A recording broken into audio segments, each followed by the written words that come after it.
Je veux vous emmener par une nuit d'orage, en août 1791. Dans une clairière appelée Bois Caïman, sur les hauteurs du Cap Français, aujourd'hui le nord d'Haïti.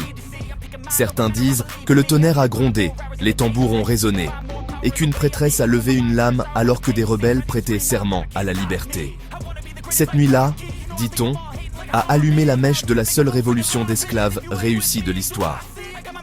Mais quelle part de cela est un mythe, et quelle part est l'histoire? Séparons l'histoire en deux piles, la légende que les gens racontent et les faits que nous pouvons prouver. Le mythe raconte ceci: des centaines d'esclaves se sont rassemblés en secret. Une cérémonie vaudou a commencé. Un cochon noir a été sacrifié. Le sang a scellé un pacte. Un prêtre nommé Duty Boukman a rugi des prophéties. Une prêtresse, parfois nommée Cécile Fatiman, a invoqué les esprits, et tous ont juré de se soulever. En quelques jours, des plantations ont brûlé dans le nord, et la révolution haïtienne était lancée. C'est une histoire incroyable. Mais que disent les archives? Voici la partie historique. Nous savons qu'une révolte massive a éclaté dans la plaine du Nord vers le 22 août 1791. Nous savons que des leaders comme Boukman s'organisaient à l'avance, utilisant des réunions nocturnes et des messages codés entre les plantations. Nous avons des rapports coloniaux décrivant un rassemblement clandestin dans la région du Morne Rouge, Bois Caïman, juste avant le soulèvement. Et nous savons que les rebelles ont coordonné les attaques avec une rapidité remarquable.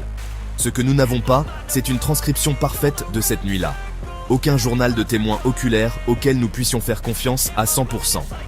La plupart des descriptions détaillées proviennent de sources coloniales hostiles ou de récits ultérieurs qui mêlent souvenirs, politique et fierté. C'est ainsi que des éléments vifs, l'orage, le cochon, le serment, la prophétie, flottent entre les pages comme de la fumée.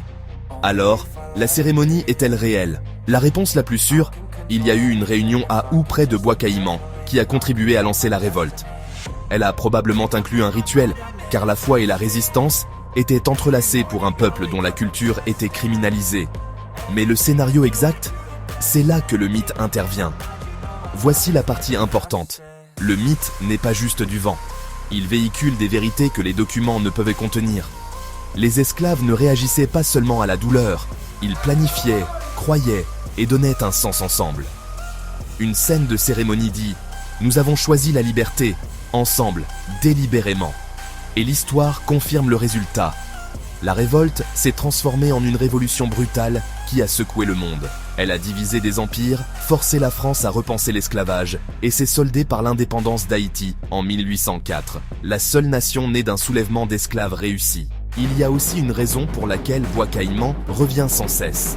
Au XIXe siècle en Haïti, les dirigeants l'ont utilisé pour revendiquer l'unité. Au XXe, les écrivains et les activistes l'ont utilisé pour affronter le racisme et célébrer le vaudou comme une culture, pas une caricature.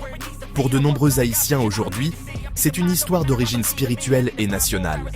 Alors, quand je demande mythe ou histoire, la réponse est les deux. L'histoire nous donne la chronologie et les noms. Le mythe nous donne le battement de cœur. Ensemble, ils expliquent comment une population dispersée et brutalisée est devenue une force révolutionnaire. Si vous ne deviez retenir qu'une chose, rappelez-vous ceci: Bois Caïman ne se limite pas à une nuit d'orage. C'est l'histoire de personnes qui revendiquent le pouvoir, l'esprit, le corps, l'âme, contre un système conçu pour les écraser. Et que le tonnerre ait été aussi fort que la légende le dit, l'écho a duré plus de 2 siècles. Merci de votre écoute. Si vous voulez plus d'explorations approfondies entre mythes et histoire, dites-moi quel tournant je devrais aborder ensuite.